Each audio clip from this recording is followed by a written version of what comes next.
وعلى آله وأصحابه ومن تبعهم بإحسان وما بعد. وإلى حضرة النبي المصطفى سيدنا محمد رسول الله صلى الله عليه وسلم وآله وأزواجه وذريته وأهل بيته وأصحابه أجمعين وجميع المؤمنين والمؤمنات والمسلمين والمسلمات الأحياء منهم والأموات وإلى أرواح جميع أهل القبور أن لا إله إلا الله من لدن سيدنا آدم إلى يوم القيامة وإلى أرواح آبائنا وأمهاتنا وأجدادنا وجداتنا وجميع من سبقونا بالإيمان والممات وخصوصا إلى أرواح جميع أساتذتنا ومعلمينا من لدن رسول الله صلى الله عليه وسلم وخصوصا إلى أرواح مؤلفي الكتب المطلوبة في هذا المسجد الشريف عن مسجد الاستقامة لنية القبول وتمام كل سرور لكل مأمون إلى حضرة الرسول الفاتحة.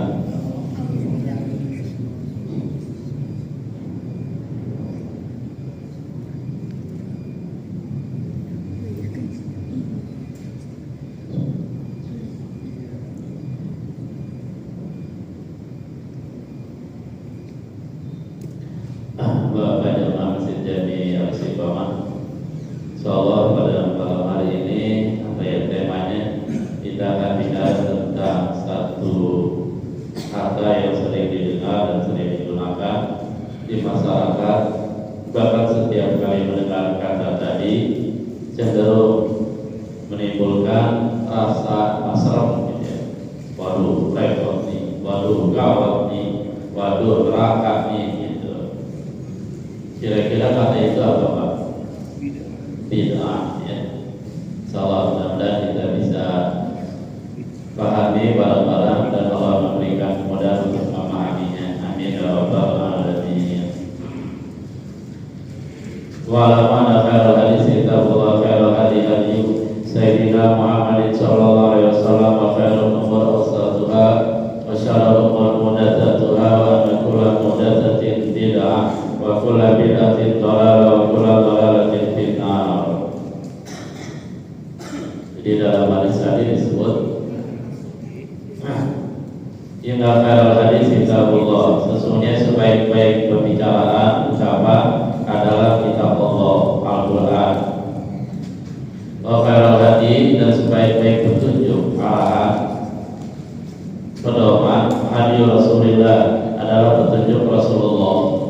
Sehingga barang siapa mengikuti selain petunjuk Rasulullah, maka dia akan tersesat, dia akan salah jalan, dia akan keder,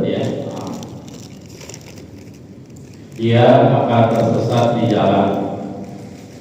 Mahtada balqarrat tariqah, dia tidak berhidayah, tetapi sebaliknya dia akan tersesat di jalan. Betul. Jadi memang satu-satunya petunjuk sebagai babul dukhul wa babul usul ila Allah Subhanahu wa taala, pintu untuk masuk dan pintu untuk sampai ke Allah adalah Rasulullah. Mengikuti petunjuknya, menjalankan arahannya, DLL dan lain-lain. Betul. Belum bid'ah ya.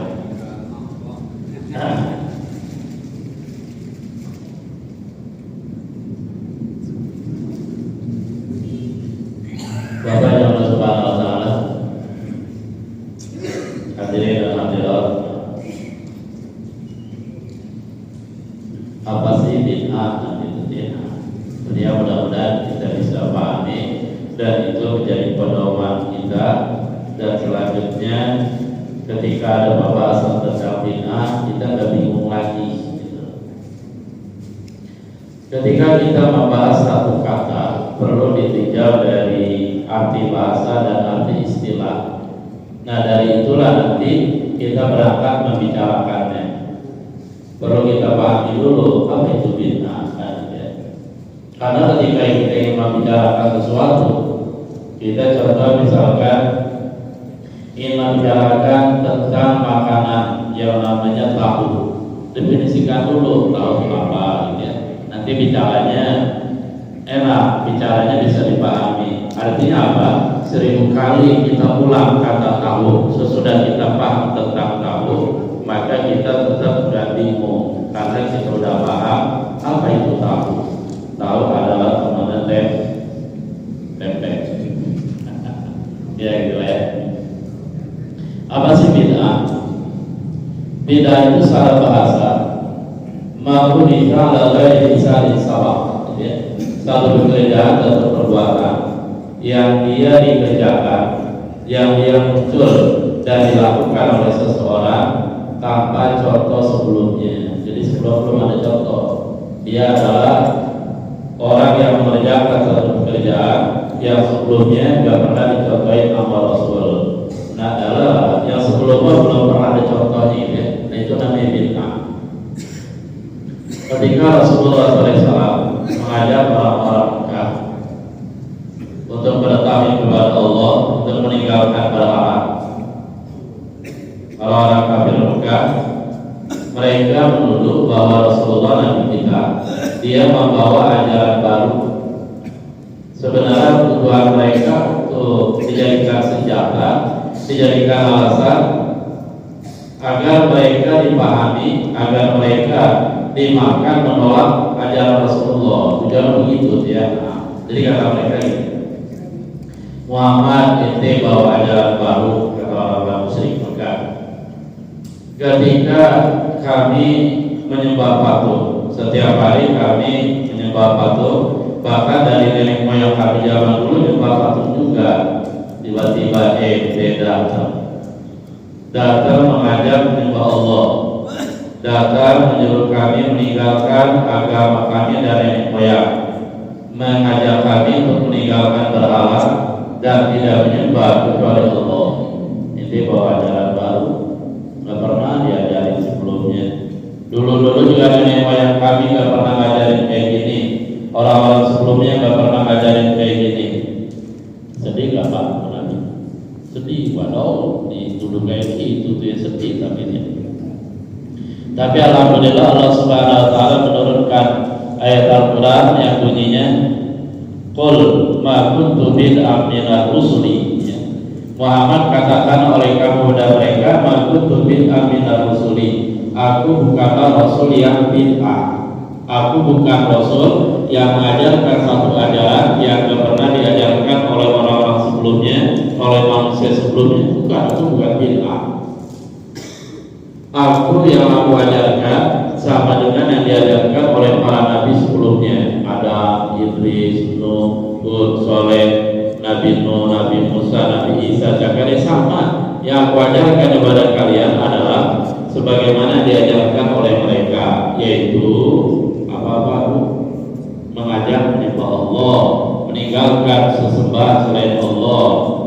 Makanya kalau dalam bahasa itu dikatakan begini, seluruh para nabi dan rasul manusia dulu ucapkan oleh kalian la ilaha illallah, yaitu bukan hanya ucapan, juga akidah, ya.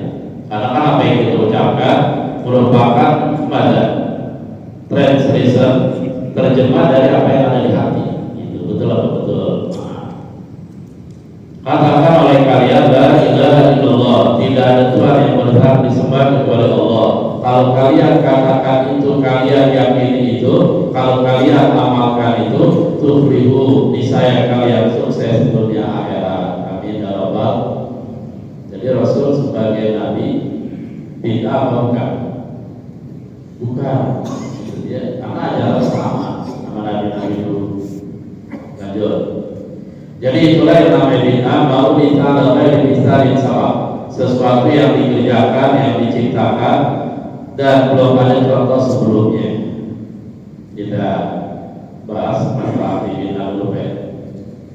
Makanya dalam Al-Quran dikatakan Allah badi'us samawati wal ardh.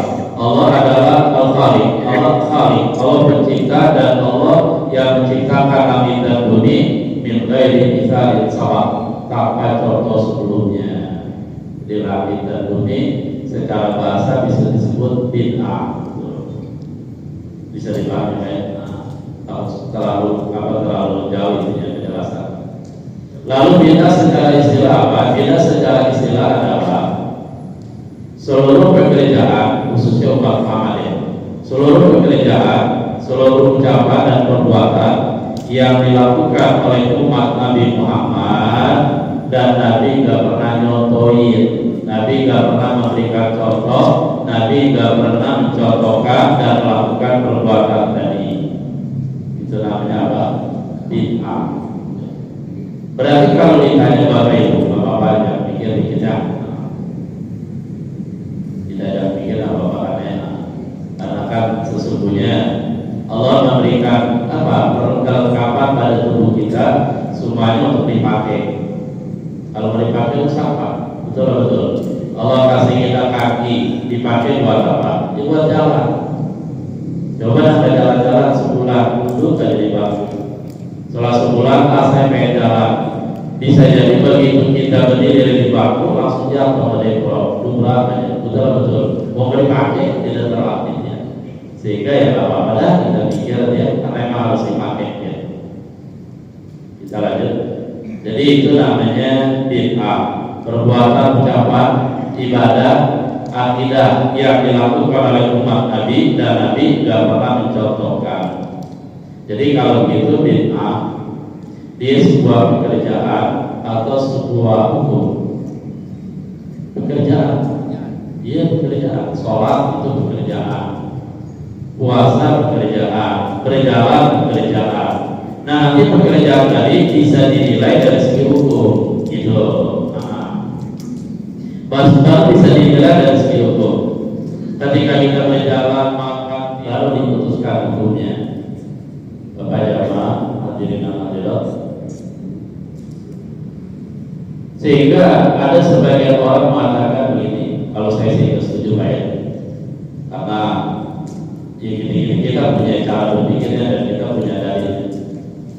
Sebagian orang mengatakan begini, kullu bid'atin dhalalah wa kullu dhalalatin finnar. Setiap bid'ah adalah sesat dan setiap sesat neraka. Sehingga seluruh bid'ah sesat, seluruh bid'ah neraka. Jadi kita betul masalah statement pernyataan itu. Salah ya. Kalau salah kita bisa ngapain betul. Kita bisa ngapain Pak ya. Kalau salah, kalau betul kita masih bisa ngapain. Nah dari sisi apa kita lihat salahnya? Ayo kita lanjut ya perbandingannya. Jadi ketika ada orang mengatakan kullu bid'ah dhalalah, setiap bid'ah itu sesat dan setiap yang sesat di neraka. Nah, muqaddimah khatiyah dan statement mereka ketika mereka bilang kullu bid'atin dhalalah, setiap bid'ah itu sesat. Salah. Ya. Loh kok kenapa salah? Nanti banyak orang yang sesat Pak. Contoh sebagai contoh aja ya. Jadi kesimpulan yang benar, tidak setiap bid'ah itu sesat. Ada bid'ah hasanah, ada bid'ah sayyi'ah. Ada bid'ah yang tata dhawil kitab wa sunnah wal ijma'. Ada bid'ah yang keluar dari naungan dan payung Al-Qur'an, sunnah dan ijma'. Nah itu bid'ah yang sesat. Tapi kalau bid'ah dia tidak bertentangan dengan Al-Qur'an, dia tidak bertentangan dengan hadis dan ijma', bid'ahnya tidak sesat. Jadi nggak betul mereka yang bilang bid'ah sesat. Mana contohnya? Ini Bapak Ibu jamaah. Dinilai orang yang pertama kali melakukan bid'ah siapa? Umar bin Khattab. Singkat aja jadinya biar orang dulu. Pada zaman Abu Bakar Siddiq jadi khalifah, itu sebagian orang-orang Arab yang tadi masuk Islam, mereka ingkar zakat.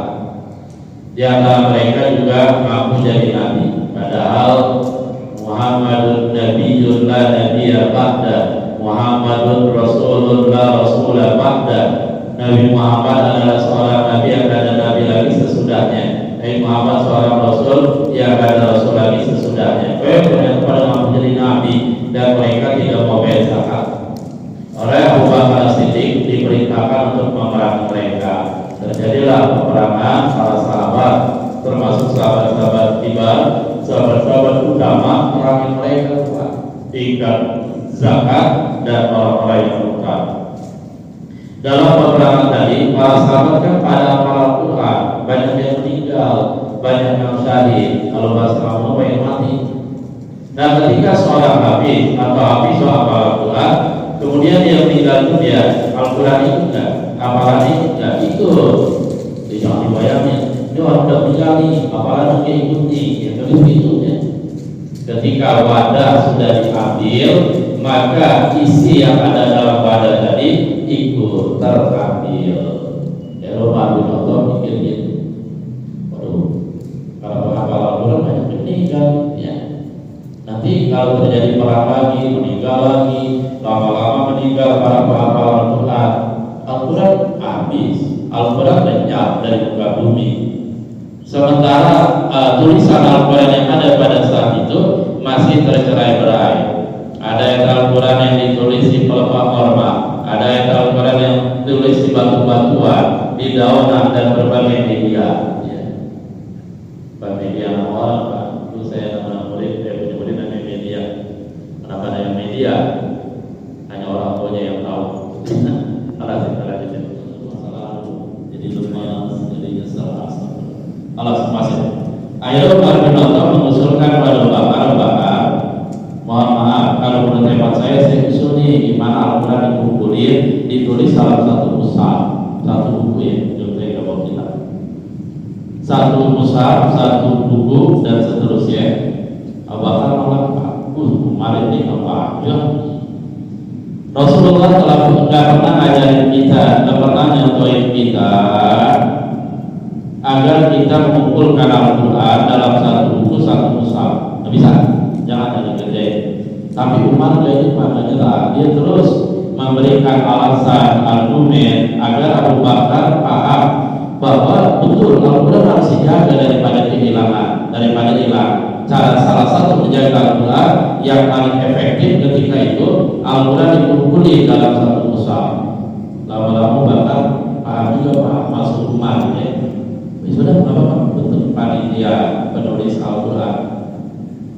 Panggil juga para sahabat yang hafal Al-Quran, ada yang hafal penuh, hafal segala macam-macam deh.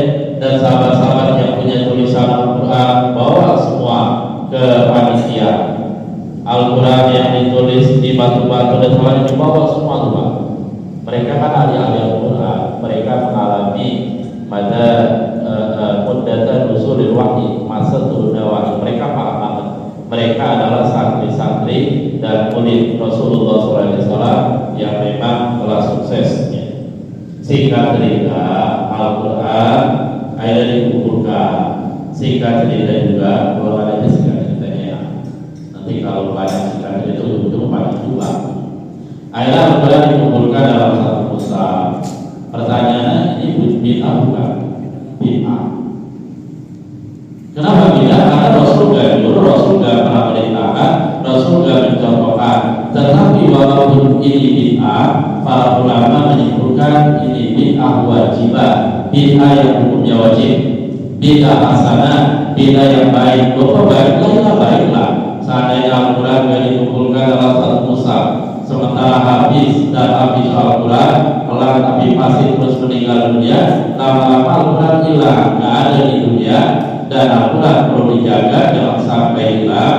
Nah, cara menjaganya yang paling efektif ketika itu kumpulin dalam satu mushaf, sehingga ulama mengatakan bid'ah ini wajib. Jadi nggak bisa disebut sesat, betul.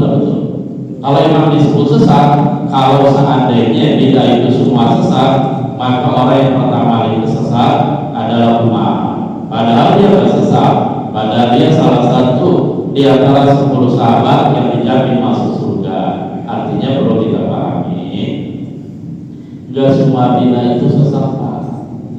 Saya juga bingung tuh bikin kalau orang-orang yang bikin pulang bid'ah sesat, seluruh bid'ah sesat, masuk neraka. Saya sudah bingung dengan kenapa begitu sih, gitu dia jelas. Tapi dia bingung apa? Atau juga dia bingung apa? Kalau saya sudah bingung tuh kalau ada orang yang itu, Muhammad tuh seluruh bid'ah sesat masuk neraka. Awas ini bid'ah semuanya berbagai. Karena firman Allah dia ada hukumnya, dari hukum-hukum yang ada itu beda Pak. Jadi artinya kita nggak usah pusing lagi Pak kalau ada orang-orang yang bilang itu bid'ah sesat, bid'ah neraka dan seterusnya. Enggak begitu enggak. Maulid sesat, amalan Isra Mi'raj sesat. Enggak begitu enggak sesungguhnya ya. Nah, sekarang saya baca kitab ya. Enakan dengerin kitab, Pak. Saya enakan dengerin kitab apa dengerin itu? Apa musik di HP? Dengerin kitab ya. Di sini ditulis oleh Imam Al-Bajuri, orang Mesir menurutnya. Alasan bisa disebut Bajuri, bisa disebut Baiduri, yang nggak boleh disebut Bajai Baiduri gitu ya. Sinetron sudah meninggal dengan dia orang salah ya. Allah astagfirullahaladzim. Kita lanjut. Saya baca ya. Walam anal bid'ata ta'tariha al-ahkam. Ketahuilah oleh kamu bahwasanya bid'ah dia bisa diterapkan hukum yang 5. Dalam fikih kita belajar hukum 5 hukum taklif namanya. Wajib, haram, apa lagi Pak? Sunnah, mubah, kemudian makruh ya. Ya kalau nanti kita kena, ya dihadapi dengan kepala dingin, dihadapi dengan kepala panas ya. Nanti akan jadi apa? Darling. Kalau darling itu kekasih artinya. Kalau di dapur darling itu dadar giling. Kalau darling darah tinggi. Lanjut. Walau ana bid'atan tatari al-akam al-khamsah. Yang namanya bid'ah dia satu perbuatan sehingga dari tinjauan fikih dia memiliki 5 hukum. Artinya ada bid'ah yang haram, ada bid'ah yang sunnah, ada bid'ah yang wajib dan seterusnya. Dan harapan mudah-mudahan ya sesudah kita pahami, kita akan lagi nanti. Ada terkadang bid'ah hukumnya itu wajib. Dicontoh bid'ah yang wajib. Dia wajib dapat pahala. Mana contoh bid'ah wajib? Qadhatul masahib wa syarahi, seperti mencatat masahib Al-Quran dibukukan dalam satu mushaf. Itu bid'ah mana? Yang Rasul belum ada. Wa syarahi dan ilmu syariat. Ketahuilah yang namanya ilmu fikih, yang namanya usul fikih, yang namanya nahwu, shoroh, balaghah segala macam itu muncul bukan di zaman Rasul. Di zaman Rasul itu secara keilmuan yang namanya ilmu nahwu itu belum muncul. Munculnya zaman mana? Ali bin Abi Thalib, karena satu usul dari Abul Asad Ad-Duwali. Jadi itu bid'ah. Sekolah-sekolah bid'ah itu zaman dulu kan nggak ada ini alas masa. Idza khifa 'alaiha dhayaa'u, apabila dikhawatirkan atas mushaf tadi dan syariat ad-dhaya' hilang. Ketika dikhawatirkan Al-Quran dan ilmu-ilmu syariat itu hilang, kalau tidak dibukukan, tidak ditulis, maka menulis Al-Quran, mengumpulin Al-Quran, menulis ilmu-ilmu syariat, hukumnya jadi bid'ah wajibah. Kalau mau ditulis kira-kira hilang apa? Hilang. Imam Syafi'i bilang gitu. Imam Syafi'i bilang ini dalam Al-Muzan. Kalau kita lihat dulu dapat di pondok, apa kata Imam Syafi'i? Al-ilmu saydun wal kitabatu qaiduhu qayyid suyudaka bil hibalil wathiqa fa minal hamaqati an tasida wasaratan wa tatrukuha bainal khalaiqi taliqatan. Artinya apa? Al-ilmu saydun, ilmu itu ibarat binatang buruan yang mau ditangkap pakai jaring, mau diketrap, dibakar, ikat pakai jala, mancing, segala macam ya. Nah, ilmu cara nangkapnya biar dia jangan kabur. Wal kitabatu qaiduhu, tulisan adalah dia borgol, dia ikatan dari ilmu. Ilmu yang ditulis dalam satu buku qarra, dia akan tetap. Tapi ilmu yang tidak ditulis dalam satu buku farra, dia akan kabur, itu ilmu hilang. Betul. Ini penting itu Fatihah. Kita lanjut. Kadang-kadang saya juga bingung juga, tapi semuanya ada hikmahnya sih ya. Ya zaman sekarang zaman elektrik, semuanya disimpan di elektrik. Nah kalau pada rusak itu susah juga jadinya. Betul. Nah, lanjut. Wa taratan takunu muharramatan. Nah sekarang contoh bid'ah yang haram. Ini haram Pak ya. Berarti dosa dong, ya dosa ya. Kal mukusi wasailil mudatsat al munafiyati lil qawaid syariah. Mana contoh bid'ah yang haram? Al mukus, jama daripada al maqsud. Al maqsud itu pungli, pungutan liar. Itu haram itu. Rasul tidak perintahkan, bahkan Rasul larang dan seterusnya. Contoh misalkan pungutan liar yang ada di pasar-pasar, kan suka ada tuh beberapa orang yang minta duit kalau mau aman. Kadang-kadang pusing juga. Itu dia kalau nggak dikasih duit, yang nggak bikin aman siapa? Dia yang nggak bikin aman, dia acak-acak, nanti dia minta duit.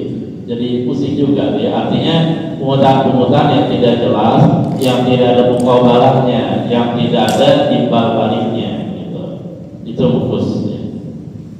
Apalagi wasailil mudatsat al-munafiyil qawaid syar'iyyah, dan seluruh al-mudatsat perbuatan-perbuatan baru yang bertentangan dengan kaidah syariah haram ya. Contoh tidak yang haram juga ketika ada orang bilang sholat 5 waktu hukumnya nggak wajib. Bahkan dalam kitab-kitab fikih dia dihukumi kafir wa kafara wa yakfuru jahiluha, dan ada yang baca wa yukaffaru, dan dinisbahkan dinilai kafir man la jahiluha, orang yang mengingkari kewajiban sholat gitu. Artinya ketika ada orang dia punya pikiran sholat tidak wajib dan dia tidak sholat, berarti dia melakukan bid'ah yang haram, yang bertentangan dengan yang haram. Kenapa? Karena ulama seluruhnya telah ijma bahwa sholat 5 waktu wajib, dan ijma ulama itu kesepakatan mereka bukan main-main Pak, bukan asal bunyi. Ijma ulama mustanadun ilal kitab wa sunnah. Yang namanya ijma ulama itu mereka landasan Al-Quran dan hadis gitu. Artinya para ulama menggali nih pemahaman dari Al-Quran dan hadis, ayat hadis, ternyata mereka sepakat sholat 5 waktu wajib, sehingga as-salawatul khamas mujma'un ala wujubiha gitu. Itu contoh yang haram ya. Ya banyak lagi yang lain. Sholat subuh harus ada 2 rakaat, mentang-mentang mau diet, mentang-mentang sekalian olahraga, kurang 2 rakaat, sekalian kita olahraga. Sholat subuh 20 rakaat. Itu misalnya itu kan contoh ya. Nah itu bid'ah yang haram. Sekarang bid'ah yang mandu sunnah.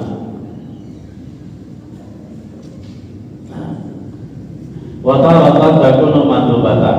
Terkadang beda ada yang hukumnya mandubah sunnah.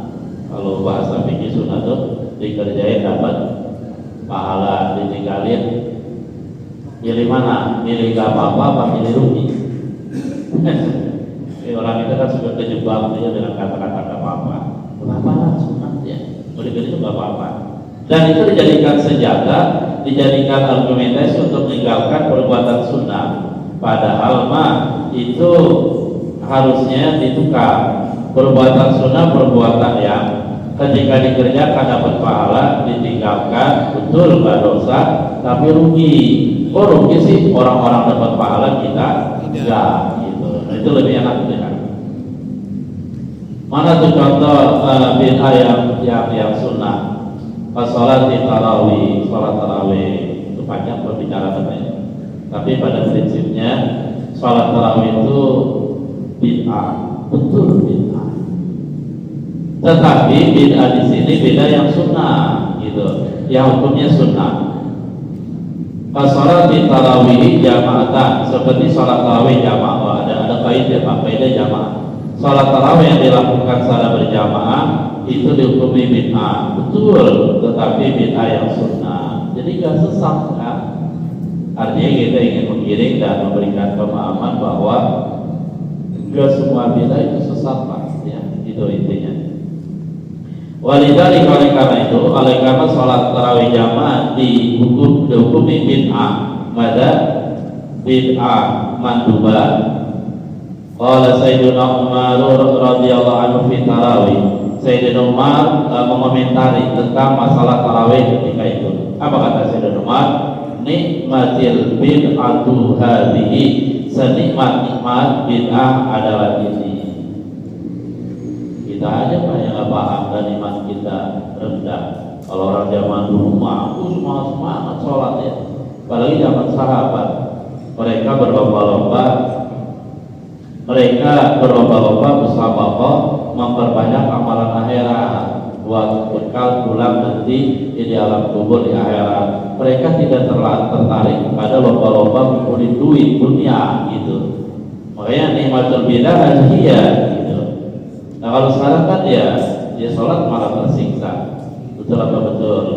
Karena berlomba-lombanya orientasi umat Nabi Muhammad menjelang hari kiamat adalah dirham, duit, dinar, dolar, real dan seterusnya. Itu contoh bid'ah yang sunnah ya. Wa taratan dan terkadang takunu makruhatan, ada bid'ah yang makruh. Nah ini kita kena nih Pak, mesin-mesin zaman sekarang ya. Fazakrafatil masajid, seperti menghias masjid. Ya, habis emang begitu kan ulama kan bukan kata saya ya, betul. Nanti dipulang ini katanya nih makruh nih. Misalkan contoh menghias masjid, ada kaligrafi segala macam. Itu ulama-ulama apa istilahnya? Menghukumi bid'ah. Ya, karena zaman Nabi nggak begitu kan. Zaman Nabi sederhana, masjidnya tiangnya pakai batang korma, atapnya, tapi nggak harus zaman sekarang kita bikin kayak gitu enggak ya. Kemudian atapnya adalah pelepah korma, kemudian bawahnya adalah pasir dan seterusnya. Jadi contoh bid'ah yang makruhah yaitu menghias masjid, termasuk dalam tulisan kaligrafi. Itu makruhah ya. Perbuatan makruh kalau dikerjakan, ditinggalkan gimana? Biasanya kalau kita tuh makan petai ya, dikerjakan ya tidak berdosa, tapi kalau ditinggalkan berpahala. Begini saja. Ada yang nanya kenapa sih tulisan kaligrafi di mesin-mesin dan seterusnya melihat mesin makruh? Pertama, itu bisa apa Pak? Bisa menghilangkan kehusuan, apalagi terlalu banyak gambar. Betul. Dan bukan saya yang bilang, itu ulama. Termasuk ketika di atas mesin ada tulisan kaligrafi. Kenapa makruh? Pertama memang dia arti gini sih Pak, segala sesuatu itu ada sisi positif, ada sisi negatifnya. Segala sesuatu itu gitu ya, secara umum. Iya secara umum gitu. Apa sisi negatifnya? Sisi positifnya ketika ada kaligrafi, kita bisa baca ayat Al-Quran, dapat pahala, betul. Apalagi ahli kaligrafi dia paham banget. Ini waktunya solusi, ini nasri, ini rikti, ini kubi, sekalian kubi yang pula itu misalkan. Apalagi yang paham ayat Al-Quran, dia baca ayat Al-Qurannya, la masjidul usisa ala taqwa min awal yaumin aku taquma bi. Dia tahu banget ini tafsirannya Masjid Kuba tandingannya Masjid Diror. Bagi dia itu sisi positifnya, masjid jadi indah. Cuma ada sisi negatifnya. Apa sisi negatifnya? Misalkan ayat Al-Quran tidak dipelihara tuh yang ada di atas, dia kena debu. Pakai AC, ya kan AC dimati kena debu. Terus kemudian bisa jadi cacat binatang-binatang itu lari-larian, pacaran atau apa dan injak ayat Al-Quran tadi. Itu sisi negatifnya. Kita lanjutkan. Itu beda yang makruh. Dan bukan kata saya Pak, ini kata kitab. Tapi logikanya masuk nggak? Masuk gitu ya. Tapi kaligrafi yang udah ada jangan dihapus-hapusin, jangan. Kita lanjut. Wataratan takunu mubahatan. Terkadang ada mubah yang bid'ah yang mubah. Ini contoh yang mubah Pak, mubah ya. Boleh dilakukan, boleh juga tidak. Qatiqadil manafili lidaqi min khal manafil. Seperti membuat ayakan yang bagus, yang itu bisa apa Pak? Menghaluskan ayakan tadi, tepung di ayat sehingga menjadi halus. ini hukumnya mubah, ya silakan ya. Kenapa mubah? Fafil azari maka disebutkan dalam ayat yang nanti bisa membuat tepung tali halus. Gini Pak, kalau Rasulullah dan para sahabat itu lebih sering makan roti yang dari tepung yang halus sampai yang kasar. Kasar itu dia. Bukan apa boleh ini ya. Ini kan jadi buat ceritanya ini kan mubah. Kenapa itu dianggap tidak yang mubah? Wa inna makanat mubahatan. Dia dihukumi mubah li'anna linal aish wa islamu minal mubahah. Karena sesungguhnya linal aish ini apa ya? Lunaknya kehidupan dan memperbaiki kehidupan termasuk hal-hal yang mubah. Jadi ini betul Nabi dan para sahabat itu kalau makan roti dari tepung yang kasar, tetapi bukan berarti nggak boleh kita makan roti dari tepung yang halus. Boleh, silahkan gitu. Kenapa? Karena di sini dibilang memperbaiki kehidupan, memakan sesuatu yang lezat secara umum hukumnya boleh. Kita tidak makan roti dari tepung yang halus, boleh, bukan apa-apa. Kita aja dulu Pak, waktu saya kecil saya masih ingat ya, itu produksi roti kasih jarak. Rata-rata orang produksi roti yang disebut roti tawar, betul lah betul. Yang atasnya tuh ada kalau sekarang itu palanya. Yang atasnya tuh kuning karena agak matang dia. Mungkin dia yang lebih dekat ke apinya. Dan dulu roti tawar kira-kira gitu ya, tepungnya halus apa kasar? Kasar emang dulu waktu kita kecil. Tapi zaman sekarang nggak ada roti yang kasar nih. Bisa-bisa makruh karena mau beli. Rata-rata milih yang halus, tapi itu bukan. Menikmati kehidupan yang lean, yang lunak dan memperbaikinya, artinya makanan-makanan yang ya nikmat lainnya, itu termasuk mubah. Wasailuhu maka wasilah-wasilah produksi alat-alat yang bisa memproduksi makanan yang enak mubah atau hukumnya mubah. Mana Bapak Ibu bisa dipahami oleh yang namanya bid'ah. Jadi maksud saya sesudah ini kita jangan pusing-pusing lagi kalau orang-orang bid'ah sesat gitu.